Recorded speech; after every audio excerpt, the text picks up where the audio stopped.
G'day team, welcome back to another video, and we're going to continue with our discrete modeling and our precedence networks, but we're going to look at a slightly different version of that and an extra feature really of our precedence networks, and that is something known as a dummy link.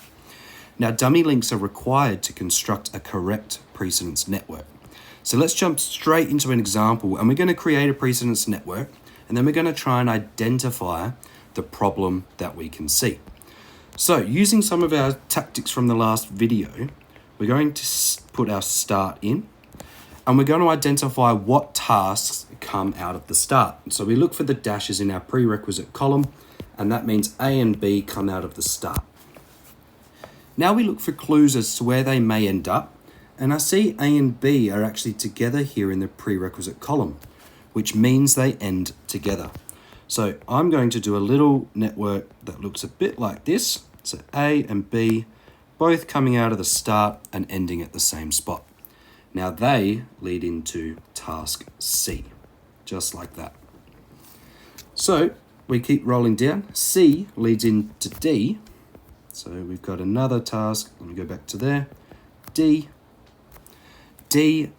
we've got all the way down here, leading into F. So we're not really sure what's happening there, but we've got E coming out of B. And we know from here, D and E end together. So E is going to end up here, but it's going to come out of over here where the end of B is. So let's put that in now. So that's E, and D and E lead into F. So nice and simply, we've got our finish there. Now you may look at that and go, well, there doesn't seem anything like there's anything wrong with that. However, if we're looking over in this section here, I've got A and B leading into C, which is correct. But I've also got A and B leading into E, but only B actually leads into E. So we need to alleviate that, and we do that with a dummy link. So we're going to create a new network. So we're going to roll in from the start, and we're actually going to split up my A and my B.